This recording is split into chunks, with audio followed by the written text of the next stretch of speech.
guys! Do you know that having an intro and outro included in your YouTube videos is very cool? But I guess you're hesitating because of watermarks, right? But what if I tell you that there's an application that you can download for free in the Play Store, which allows you to have an intro and outro for your YouTube videos without any watermarks. And of course, without spending any penny. Sounds cool, right? So I'll ask you, do you want to have a cooler videos? If yes, first, please do subscribe to my channel. And if you like the video, give it a thumbs up. Also, write your comment down below and don't forget to hit the notification bell. The name of the app that I am using for my YouTube videos is Intro Maker. Okay, now, let's open the app.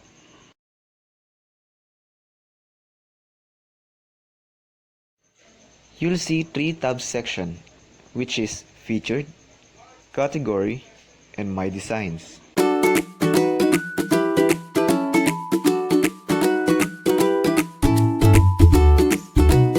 Audio Jungle.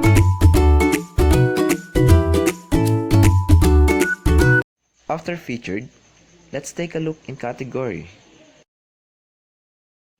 Under Category, let's try to pick our logo intro. Audio Jungle.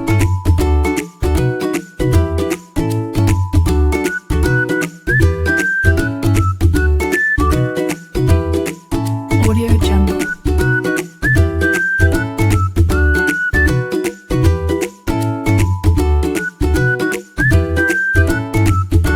Audio Jungle.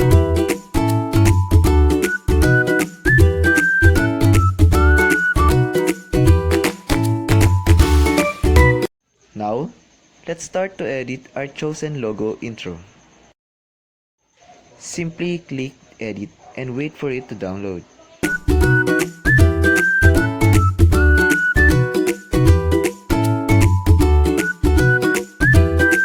Then, click Replace Image. Here, I chose my photo to become my own logo.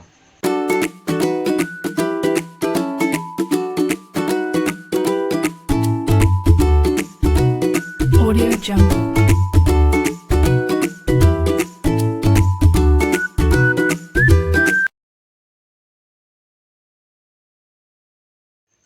Afterwards, tap the text to edit.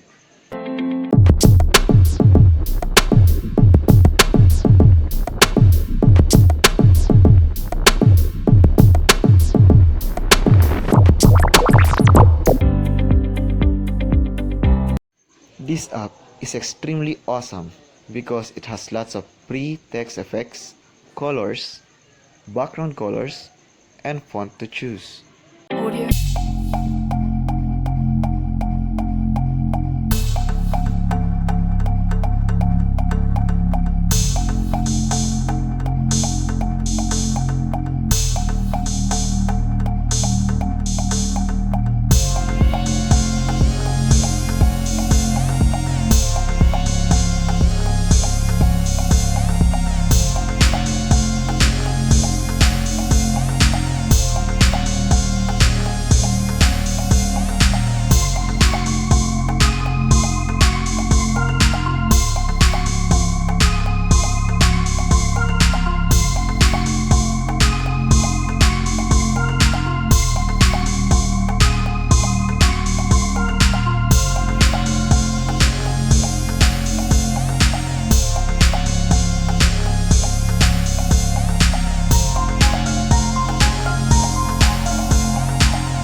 Now that we're done in our logo and text, you can decide whether you want to change the original background music or not.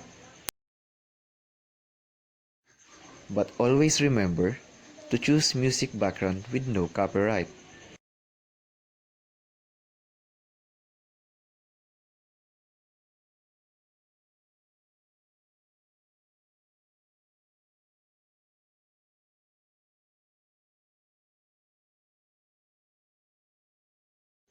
And here how it goes, guys. You just need to watch a short advertisement to remove the watermark. It's very cool, right? But remember, you can only do this once a day, so choose your logo or designs carefully.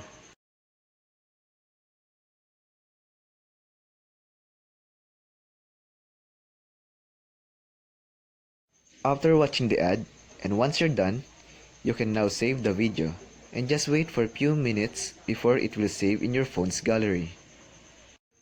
That's all for today's tutorial, guys. I hope you enjoyed and learned from this video. Thank you for watching.